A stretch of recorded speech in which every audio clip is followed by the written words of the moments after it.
Assalamu alaikum everyone. I hope all of you are in good health. We'll continue our discussion on transportation in plants.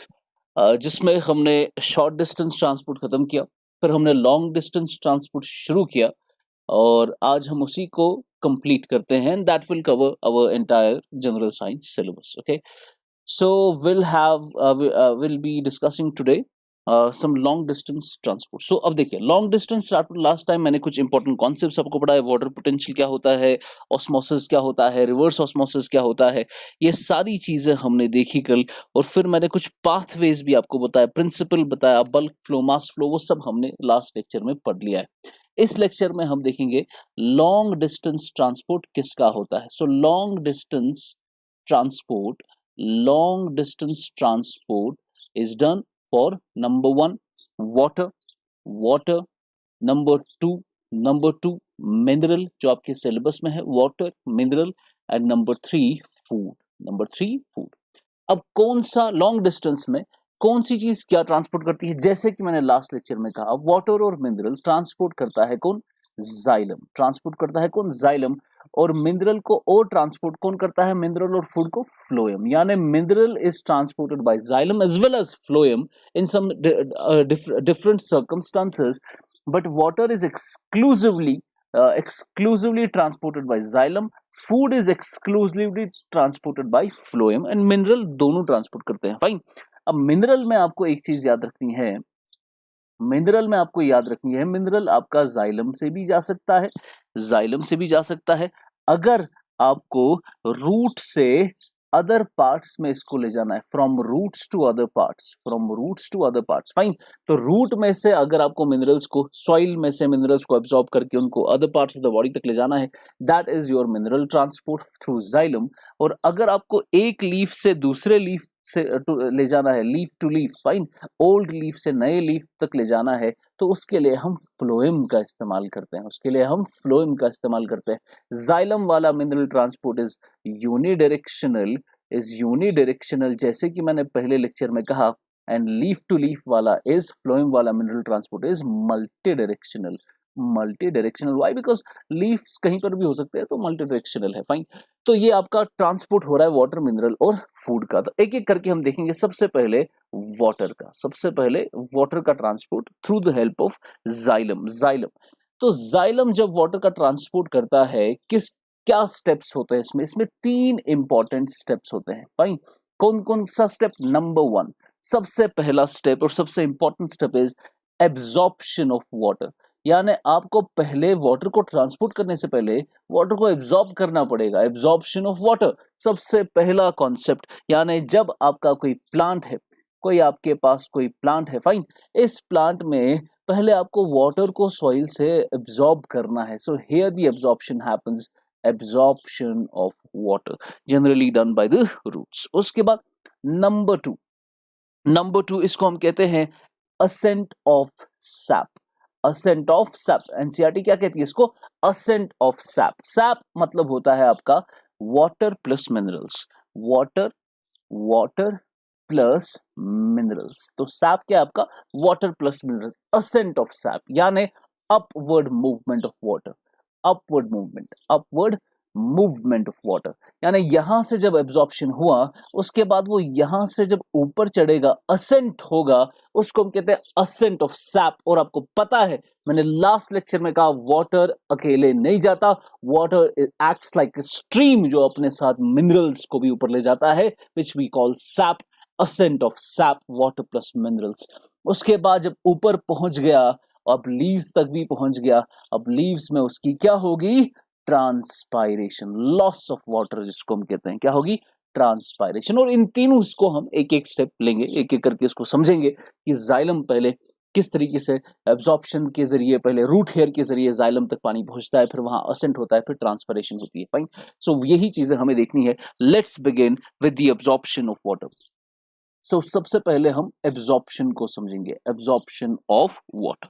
अब देखिए absorption आपका, मैं एक root बनाता हूँ. इस तरीके से एक रूट बना लिया मैंने. एंड हियर ये सॉइल है आपकी, ये होगी सॉइल, और यहाँ पर है आपका, से फॉर एग्जांपल ट्री. ओके. अब इस ट्री में हियर इज द जाइलम, यहाँ पर बीच में जाइलम बना लिया मैंने, तो इसको मैं रेड कलर से बना लेता हूँ। This is the xylem. अब ये जाइलम आपका ऐसे है, फाइन। अब इसी में से असेंट ऑफ सैप होगा, पर आपका जाइलम तक पहले पानी जाना चाहिए, और वो कैसे जाएगा? जब रूट हेयर से एब्जॉर्प्शन होगा, एब्जॉर्प्शन होगा तो पानी का एब्जॉर्प्शन पहले यहाँ होना चाहिए, फिर यहाँ से वो आएगा धीरे धीरे जाइलम तक, और जाइलम से फिर ऊपर जाएगा। लेकिन ये एब्जॉर्प्शन, वाटर जो एब्जॉर्प्शन होता है, वाटर एब्जॉर्प्शन क्या एक्टिव होता है या पैसिव होता है? यानी वाटर एब्जॉर्प्शन जो है, क्या एब्जॉर्ब करने के लिए रूट हेयर, ये जो आपका रूट हेयर है जो पानी को एब्जॉर्ब करता है, रूट हेयर जब पानी को एब्जॉर्ब करता है, क्या उसके लिए उसको एनर्जी जरूरत पड़ती है या पैसिवली खुद ही एब्जॉर्प्शन होता है? सो एब्जॉर्प्शन ऑफ वाटर, यानी water absorption is passive, water absorption is passive, that means it does not require energy, it does not require energy, that does not require energy। उसके बाद आपको याद रखना है, पानी जब अंदर जाएगा, पानी का अंदर जाना बाद की बात है। सबसे पहले हमें देखना है कि जैसे ही हमारे रूट हेयर में सॉइल के अंदर जो मिनरल्स होते हैं, सॉइल में जो मिनरल्स होते हैं, जैसे ही मिनरल्स अंदर जाने लगेंगे, पानी अपने आप उसको फॉलो करता है। यानी जब आप पानी के ट्रांसपोर्ट की बात करेंगे, आप मिनरल को अलग नहीं कर सकते। मिनरल जैसे ही एब्जॉर्ब होगा, once the minerals are absorbed by the soil, water will automatically follow। ठीक है, तो एक चीज और आपको याद रखनी है, once minerals are absorbed by the roots, यानी जब सॉइल में कुछ मिनरल्स आपका रूट एब्जॉर्ब कर लेगा, वाटर will follow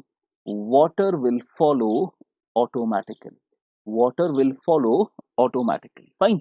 यानी वाटर एब्जॉर्प्शन के लिए मिनरल एब्जॉर्प्शन होना जरूरी है। मिनरल एब्जॉर्प्शन होगा, वाटर एब्जॉर्प्शन अपने आप हो जाएगा, फाइन।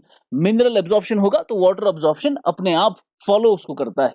अब एक चीज आपको याद रखनी है कि आपने वाटर एब्जॉर्प्शन तो देख लिया, ये पैसिव है, यानी इसके लिए एनर्जी रिक्वायरमेंट जरूरी नहीं है, पर मिनरल एब्जॉर्प्शन जब होगा तब वाटर एब्जॉर्प्शन होगा। अगर मिनरल एब्जॉर्प्शन नहीं हुआ, वाटर एब्जॉर्प्शन भी नहीं होगा। अब वाटर एब्जॉर्प्शन के लिए इंपॉर्टेंट है कि मिनरल एब्जॉर्प्शन हो, फाइन। अब मिनरल एब्जॉर्प्शन क्या पैसिव है या एक्टिव है? यानी क्या जब वाटर का एब्जॉर्प्शन तो पैसिव है, लेकिन जब मिनरल एब्जॉर्ब होते हैं, क्या वो एक्टिव होता है या पैसिव होता है? मिनरल्स को एब्जॉर्ब करने के लिए क्या आपको एनर्जी लगती है या आपको वो खुद ही हो जाता है मिनरल एब्जॉर्प्शन? तो आपको याद रखना है, minerals can absorb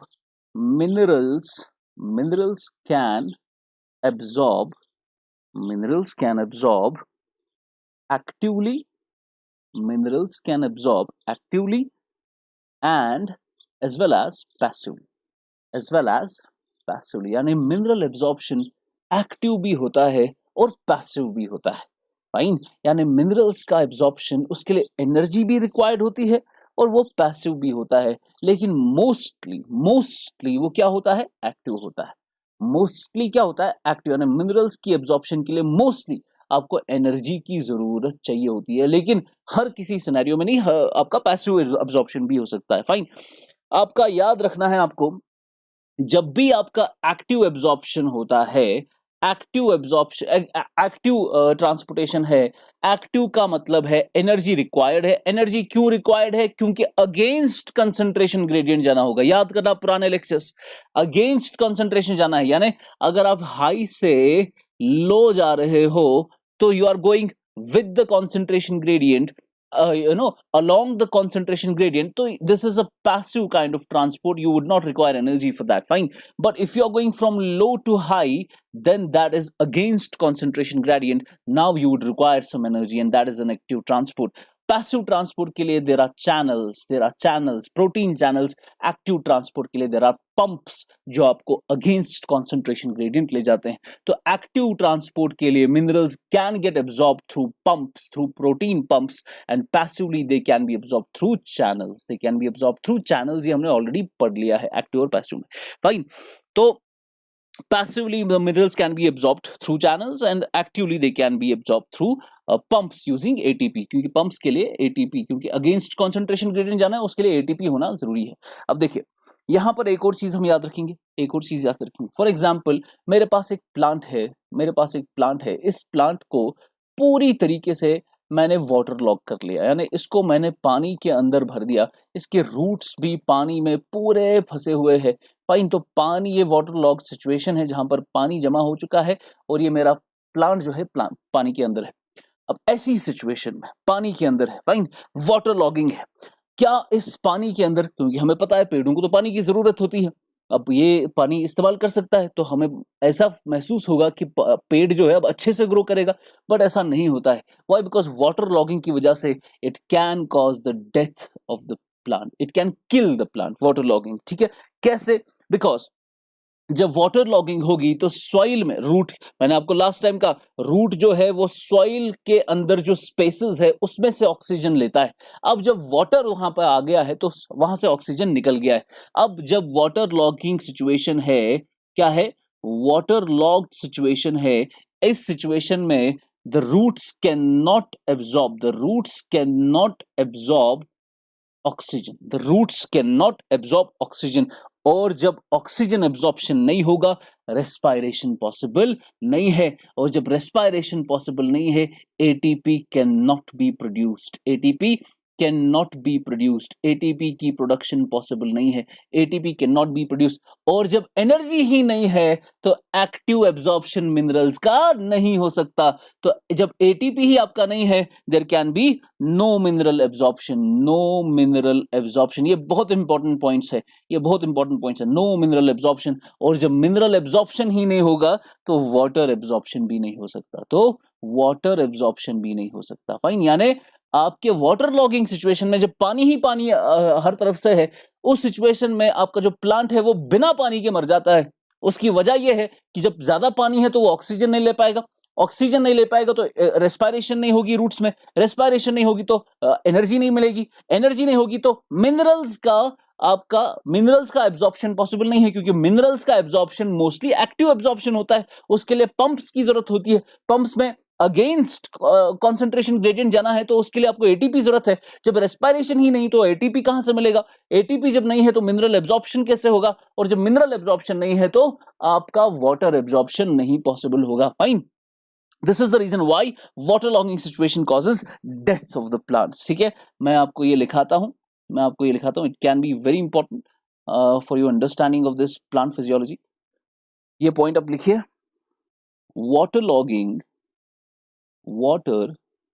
logging causes death of plants, because they can't absorb oxygen, not able to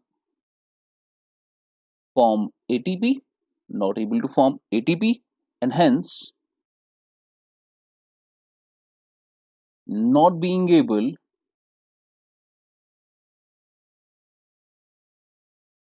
to absorb minerals, which leads to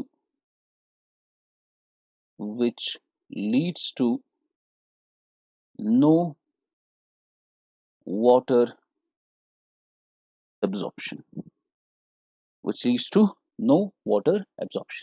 उसके बाद अब अगर ऐसी कोई सिचुएशन नहीं है, वाटर लॉगिंग सिचुएशन नहीं है, नॉर्मल सिचुएशन है, तो हमें देखना है, ये आपका प्लांट है, this is the plant. Okay, थोड़ा अच्छा बना लेते हैं, दिस इज द प्लांट, ये आपकी soil, okay, and these are the roots. Fine, अब देखिए, मैं अब इसको थोड़ा जूम इन करके लिखता हूं, मैं रेड कलर से थोड़ा सेल्स भी बना लेता हूं। फाइन, अब ये रूट हेयर है, यहाँ पे रूट हेयर है, this is the root hair. Fine, root hair से आपका वाटर जो है वो अंदर आने लगेगा, एब्जॉर्ब होगा। फिर यहाँ पर आपका जाइलम है, 2 मिनट मान के लिए चलते हैं, ये आपका जाइलम है, यहां तक उसको पहुंचना है, जाइलम तक, क्योंकि जाइलम के जरिए फिर असेंट होगा उसका। फाइन, यानी यहां से पानी को जाइलम तक पहुंचना है।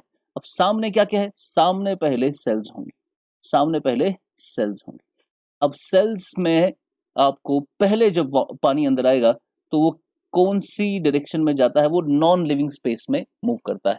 यानी पहले वो कहां से चलेगा, पहले वो एपोप्लास्ट से चलेगा। कहां से चलेगा, एपोप्लास्ट से चलेगा। फिर आगे जाके उसको एक और लेयर मिलती है सेल्स की, जिसके बीच में से उसको गुजरना पड़ता है, यानी लिविंग स्पेस से गुजरना पड़ता है, जिसको हम क्या कहते हैं, सिम्प्लास्ट। जिसको हम क्या कहते हैं, SYM, सिम्प्लास्ट। यानी पहले आपका पानी जब एब्जॉर्ब होगा रूट हेयर से, it will go through non living space, that is apoplast, जो लास्ट लेक्चर में हमने पढ़ा। फिर वो सिम्प्लास्ट से जाएगा through the living space, finally वो जाइलम तक पहुंचेगा, जहां से वो सीधा ऊपर उठाया जाएगा। फाइन। सो ये है इसकी ट्रैजेक्टरी, ये है इसकी डायरेक्शन। तो वाटर फर्स्टली, लिखे, water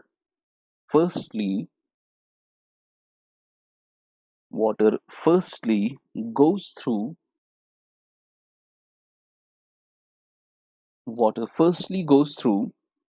apoplast, and then symplast, to finally reach xylem, where the pulling suction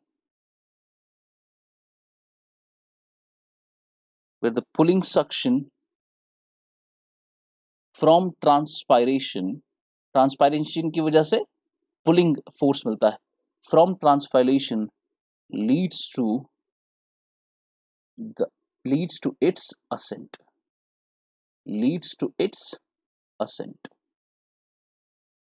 okay, तो असेंट तक हम आगे नंबर 2 समझते हैं अब, असेंट ऑफ सैप। तो let's see ascent of sap. अगर मैं तेज रब कर रहा हूं, you can pause the video and write it down. Ascent of sap. Okay, अब आपका ये असेंट होगा ऊपर की तरफ, असेंट ऑफ सैप। सैप मैंने आपको बोल दिया, सैप क्या है आपका, sap is your water plus mineral.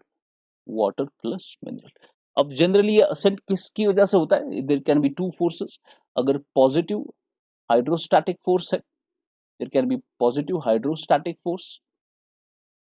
Force, और there can be negative hydrostatic force या हाइड्रोस्टैटिक प्रेशर।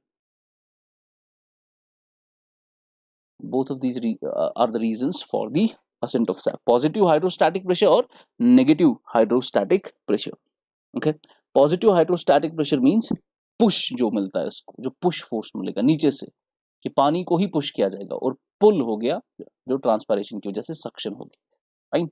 अब इसके असेंट ऑफ सैप की, असेंट ऑफ सैप क्यों होता है, what is the exact mechanism, इसकी बहुत सारी थ्योरीज है, हम उनमें थ्योरीज में नहीं जा सकते। जैसे मैं कुछ नाम लिखाऊंगा आपको थ्योरीज का, जैसे रूट प्रेशर थ्योरी है जो पॉजिटिव हाइड्रोस्टैटिक फोर्स को दिखाती है। Root pressure theory ascent of sap को एक्सप्लेन कराने की कोशिश करता है। One of the most important, most popular theories cohesion tension transpiration pull, कोहीजन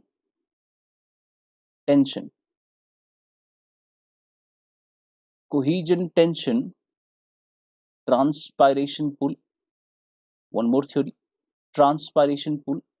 एक और थ्योरी है वाइटल फोर्स थ्योरी। एक और थ्योरी है असेंट ऑफ सैप की, थ्योरी ऑफ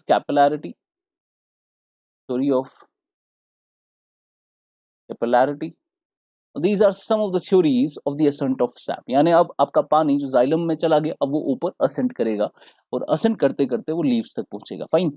लीव्स में फिर फाइनली क्या होगी, नंबर 3, तीसरा स्टेप होगा, known as transpiration denoted by E. जैसे इवेपोरेशन होती है वैसे ही ट्रांसपायरेशन को हम इवेपोरेटिव लॉस भी कहते हैं। यानी हमारा जो प्लांट्स है, अब इन प्लांट्स में क्या होगा, इन प्लांट्स में क्या होता है, स्टोमेटा होता है। क्या होता है, स्टोमेटा होता है। आप सबको ये चीज पता है। अब मैं इस तरीके से बनाता हूं, लोअर पार्ट में ये है आपका इस तरीके से, ये यहाँ पे stomata. Fine. Now this is, अब यहाँ पानी जब आ गया तो आपका आपके जो गार्ड सेल्स है वो टर्जिड बनेंगे, स्वेल हो जाएंगे, ओपनिंग क्रिएट होगी। अब ओपनिंग से यहाँ अंदर से कुछ चीजें बाहर आएंगी, कुछ चीजें बाहर आएंगी। मैं थोड़ा बड़ा बना लेता हूँ ताकि मैं अच्छे से इसको दिखा सकूं।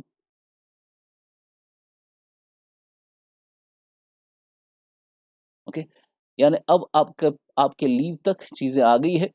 अब ये ओपनिंग क्रिएट हो चुकी है। अब ओपनिंग से क्या क्या चीजें होती है? सबसे पहले जब ट्रांसपैरेशन होता है तो वो क्या है? Loss of water. तो पानी बाहर आएगा, H2O in the form of gas. ये याद रखना, in the form of gas, पानी यानी लॉस ऑफ वाटर हो रहा है। लॉस ऑफ वाटर हो रहा है by the leaves of the plant. अब पानी जो यहाँ से निकलेगा बाहर, H2O बाहर निकलेगा, गैस की फॉर्म में निकलता है। और भी कुछ बाहर निकलता है। यहाँ से क्या निकलता है बाहर? जब ट्रांसपायरेशन हो रही होती है, साथ में ऑक्सीजन भी निकल रहा होता है, जो आपका पता ही है कि फोटोसिंथेसिस की वजह से ऑक्सीजन बाहर जाता है और कार्बन डाइऑक्साइड अंदर जाता है। कार्बन डाइऑक्साइड अंदर जाता है। तो आपको सवाल आ सकता है कुछ यूं कि जब ट्रांसपायरेशन हो रही है, while the transpiration is happening, is there any exchange of gases that is also happening at the same time? Yes, with the transpiration happening, exchange of gases also happens simultaneously। ठीक है, यानी CO2 अंदर जाता है, O2 बाहर जाता है, साथ में H2O भी लूज हो रहा होता है। यही आपको लिखना है ट्रांसपायरेशन में। तो ट्रांसपायरेशन डिनोटेड बाय E क्या है? It is an evaporative loss, evaporative loss of water from leaf surface, from leaf surface। जरूरी नहीं सिर्फ लीफ से हो, but still from leaf surface, fine, from leaf surface. It can also happen through stem, can also happen through stem. Okay, next point, along with transpiration, along with transpiration, gaseous exchange also happens, gaseous exchange also happens। जैसे कि मैंने कहा, O2 बाहर और CO2 अंदर, gaseous exchange also happens। okay? अब types of transpiration, यानी transpiration कहाँ कहाँ से होती है? टाइप्स ऑफ ट्रांसपिरेशन, नंबर 1 आपका टाइप ऑफ ट्रांसपिरेशन है फोलियर ट्रांसपिरेशन। क्या है? फोलियर ट्रांसपिरेशन। फोलियर का मतलब जब लीफ से होती है transpiration, from leaf, from leaf. जब लीफ से ट्रांसपिरेशन होती है तो फोलियर कहते हैं। मैक्सिमम, मोस्टली आपकी ट्रांसपिरेशन फोलियर ही होती है, यानी लीफ से ही होती है। Number 2 cuticle, cuticle transpiration. Cuticle transpiration क्या है? जो हमारे कभी लीफ के ऊपर एक आउटरमोस्ट वैक्सी लेयर होती है, उस लेयर से आपका कभी ट्रांसपिरेशन हो जाता है। जैसे फॉर एग्जांपल ट्रांसपिरेशन की वजह से काफी लॉस ऑफ वाटर होता है, तो डेजर्ट में जो हमारे प्लांट्स होते हैं वो क्या करते हैं, इसी इन उनका जो क्यूटिकल होता है डेजर्ट प्लांट्स का, काफी थिक क्यूटिकल होता है, क्या, ताकि वो लॉस ऑफ वाटर को स्टॉप कर सके। Fine.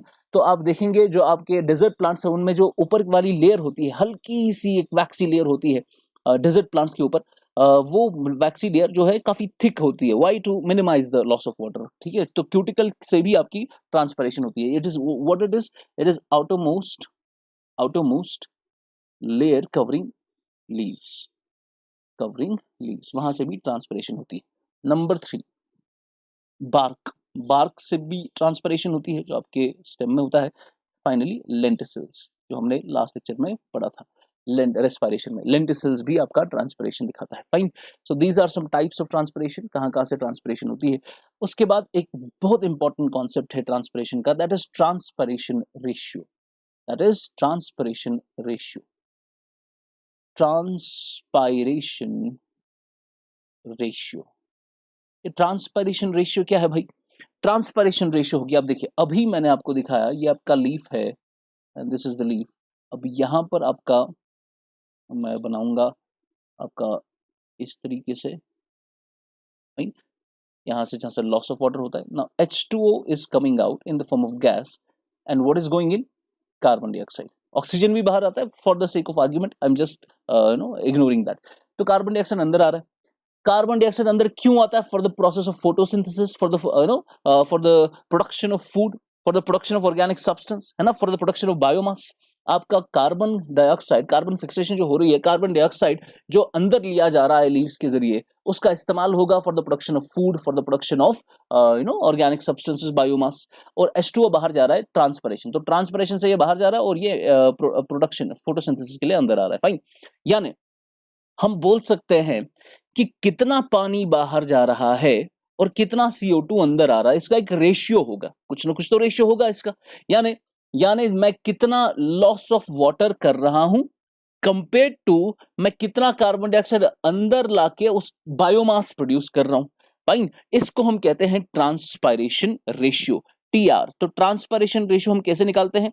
Mass of H2O lost by transpiration divided by mass of dry material produced, dry material produced. यानी आप कितना ड्राई बायोमास प्रोड्यूस करोगे और कितना यहां से H2O लॉस कर रहे हो, इसका जो आपस में रेशियो है वो आपका ट्रांसपरेशन रेशियो होता है। अब ये इंपॉर्टेंट क्यों है? क्योंकि ये आपके लीफ की एफिशिएंसी दिखाता है कि उसको कितना पानी वो लूज करता है और कितने कम पानी में वो आपको कितना एफिशिएंटली प्रोड्यूस करके दे सकता है आपका खाना, फूड। फाइन, तो ये आपको दिखाता है कि कितना पानी नेसेसरी है for the production of certain amount of biomass, कितना पानी नेसेसरी है बायोमास की कुछ प्रोडक्शन करने के लिए। फाइन, ये आपको एफिशिएंसी मेजर भी दिखाता है कि वाटर को कितनी एफिशिएंटली इस्तेमाल किया जा रहा है for the production of biomass. Fine, क्योंकि वाटर भी इंपॉर्टेंट है।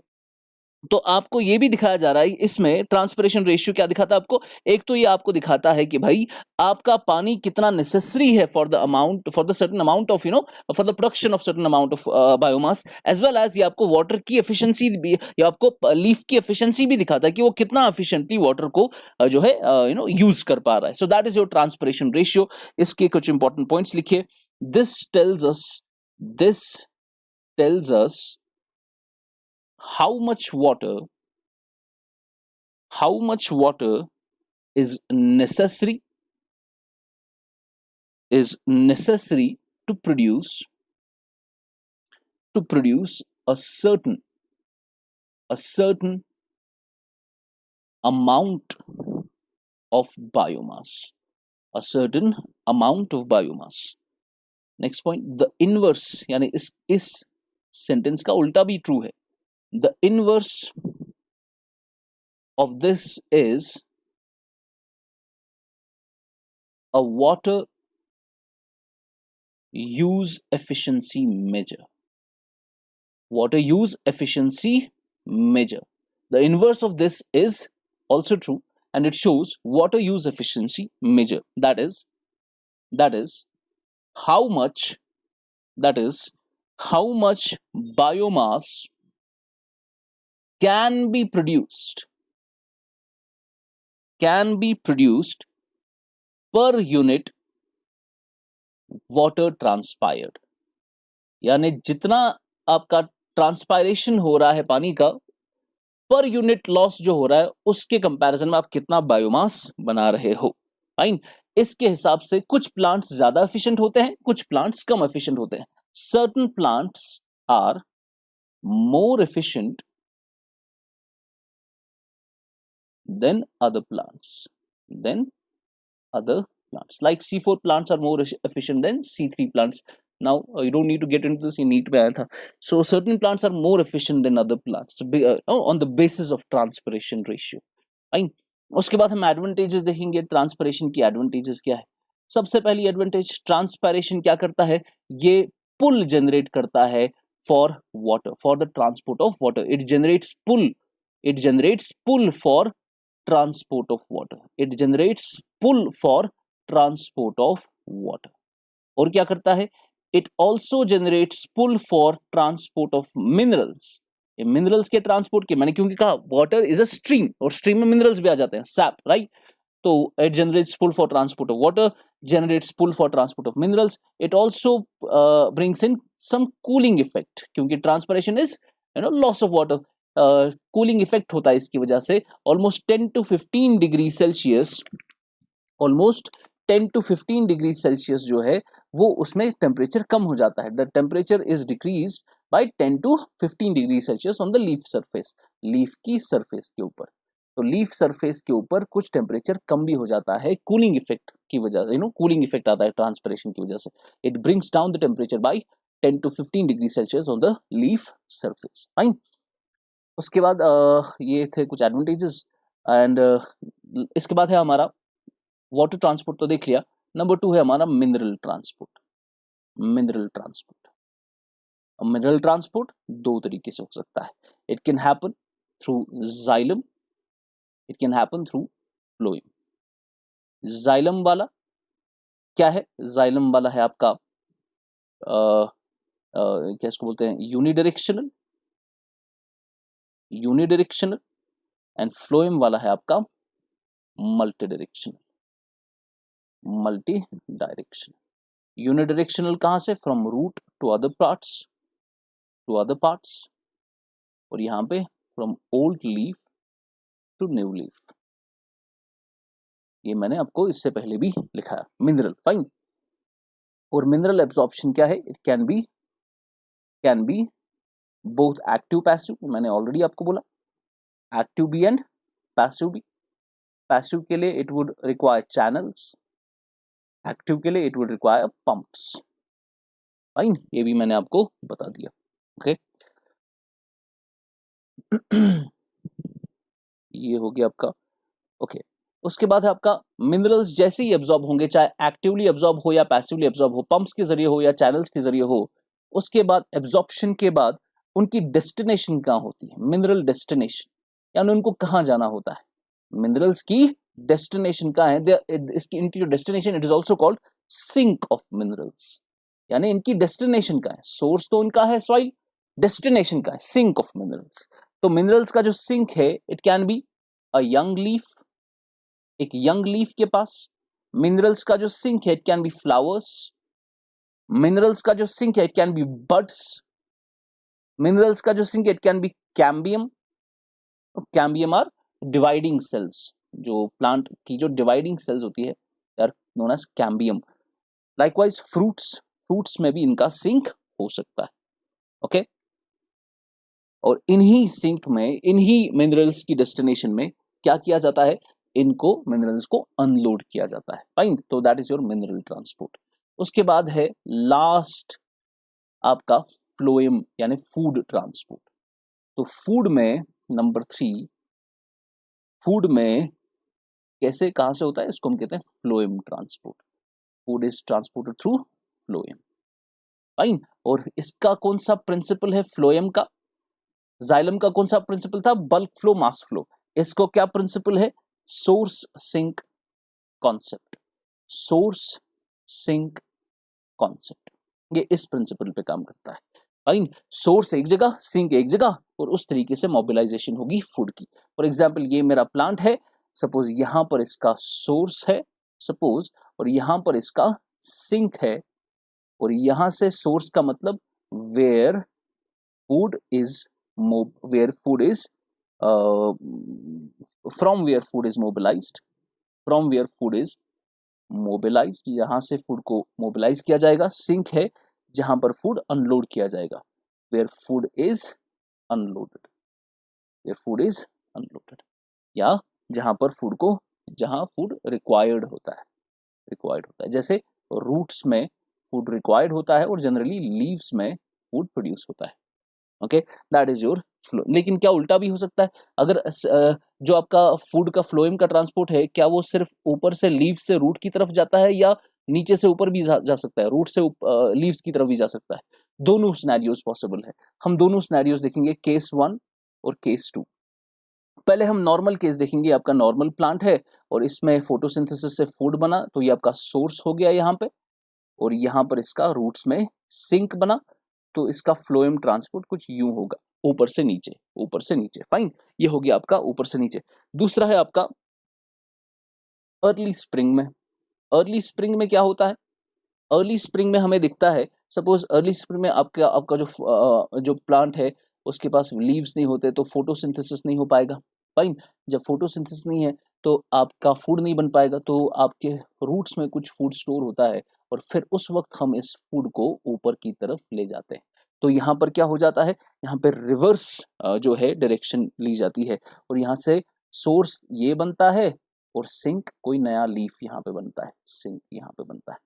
फाइन, तो अर्ली स्प्रिंग में सोर्स से सोर्स की डायरेक्शन, सोर्सिंग डायरेक्शन अलग हो जाती है। फाइन। अब ये देखने के लिए कि फूड कहाँ से कहाँ की तरफ जा रहा है, क्या फूड ऊपर से नीचे की तरफ आ रहा है या नीचे से ऊपर की तरफ आता है, इसके लिए हमारे पास एक एक्सपेरिमेंट है। एक्सपेरिमेंट का नाम क्या है? Girdling experiment. The girdling experiment. Girdling experiment क्या दिखाता है? It shows the direction of food transport. It shows the direction of food transport. It shows the direction of food transport. Girdling experiment में दिखाया जाएगा कि फूड कहाँ से कहाँ की तरफ ट्रांसपोर्ट होगा। कैसे दिखाया जाएगा? अब देखिए, मैं एक आपको यहाँ से इमेज बनाता हूँ। सपोज मेरे पास एक स्टेम है। Okay, wait a second.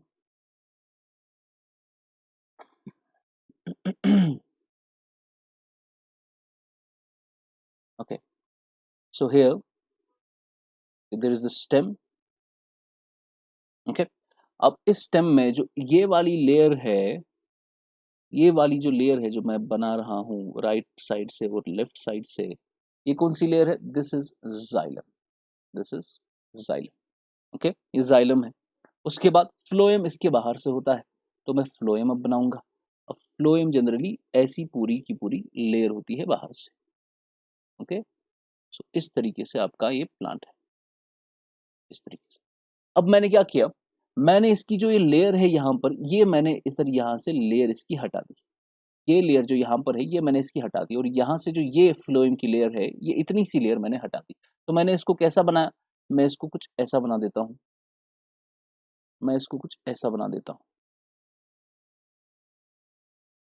तो मैंने इसकी एक लेयर हटा ली ऐसे। तो यहाँ से भी मैंने इसकी ये लेयर यहाँ पे हटा दी। जाइलम तो अंदर है, जाइलम के साथ मैंने छेड़खानी नहीं की अंदर। अब फ्लो, ये आपका फ्लोएम है and this is the phloem.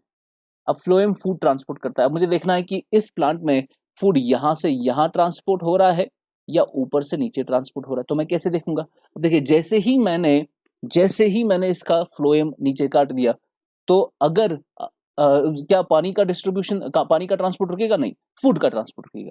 अब जैसे ही फॉर एग्जांपल ऊपर से नीचे फूड आ रहा था, अगर ऊपर से नीचे फूड आ रहा था तो मेरा जो फूड है वो यहाँ पर एक्यूमुलेट होने लगेगा, यहाँ पर, और यहाँ पर कुछ ऐसा फूड एक्यूमुलेशन मुझे दिखेगा।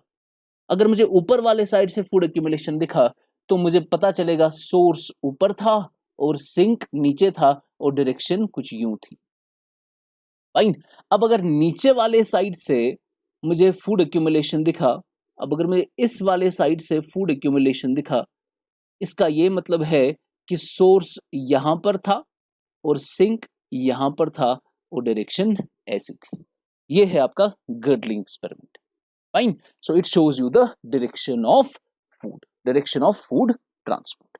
ठीक है। अब फ्लोएम जो है, ये फ्लोएम जो मैंने यहां पे बनाया, ये किस से बना होता है ना? Phloem is actually made up of two kinds of cells. Fine. So phloem is made up of sieve tube and companion cells अब आप बोलेंगे ये sieve tube and companion cells क्या है? अब देखिए, फॉर एग्जांपल मैं फ्लोएम बना रहा हूं। अब ये मैंने फ्लोएम बनाया, यहां पर ये मैं सीव ट्यूब बना रहा हूं, सीव ट्यूब की सेल्स बना रहा हूं। अब ये कुछ ऐसे बना रहा हूं मैं, फाइन, जहां से मिनरल फूड ट्रांसपोर्ट होगा। अब मैंने ये सीव ट्यूब सेल्स बनाई। हर सीव ट्यूब सेल के एंड पर सीव प्लेट्स होते हैं, कुछ ऐसे सीव प्लेट्स होते हैं। Let me make it with some other colour. ऐसे सीव प्लेट्स होते हैं, और इन सीव प्लेट्स में बहुत टाइनी टाइनी होल्स होते हैं। क्या होते हैं? टाइनी टाइनी होल्स होते हैं, जिसके थ्रू आपका पानी जाने लगता है, सॉरी, फूड जाने लगता है। इसमें टाइनी होल्स होते हैं जिसके थ्रू एक आपका फूड जाने लगता है। तो फूड जो है वो ऐसे आपका ट्रांसपोर्ट होने लगेगा फ्रॉम दीज सीव, इसको हम बोलते हैं सीव ट्यूब। फाइन। और इन सेल्स को हम क्या कहते हैं? Sieve tube cells. अब इन सीव ट्यूब सेल्स में क्योंकि फूड ट्रांसपोर्ट हो रहा है, तो इनको ज्यादा से ज्यादा फूड अपने पास अक्यूमुलेट करना, ताकि ज्यादा से ज्यादा फूड का ट्रांसपोर्ट हो। उसके लिए सीव ट्यूब्स ने क्या कर लिया है, सीव ट्यूब की सेल्स के अंदर कोई भी ऑर्गेनेल नहीं होता, कोई भी ऑर्गेनेलीज नहीं होते, इसमें वेरी लिटिल साइटोप्लाज्म होता है, वेरी लिटिल साइटोप्लाज्म। क्या होता है? Very little cytoplasm. फाइन। अब इसमें sieve tube cells, they contain no organelles, they have very little cytoplasm. Why? To create more space for food to be transported. ज्यादा food को transport करने के लिए स्पेस जो है क्रिएट करना। अब क्योंकि अगर कोई ऑर्गेनली भी नहीं है, इनके पास न्यूक्लियस भी नहीं होता, अब ऐसे सिनेरियो में जिस सेल के पास वेरी लिटिल साइटोप्लाज्म है, नो ऑर्गेनेलीज है, नो एब्सेंस ऑफ न्यूक्लियस है, ऐसे सिचुएशन में the cells can not survive. जो सीव ट्यूब की सेल्स है, they can not survive, they can not survive. तो फिर वो सर्वाइव कैसे करती है फ्लोएम की सेल्स? वो इसलिए सर्वाइव करती है बिकॉज उनके साथ क्या होती है? Companion cells. क्या होती है? Companion cells. Companion cells.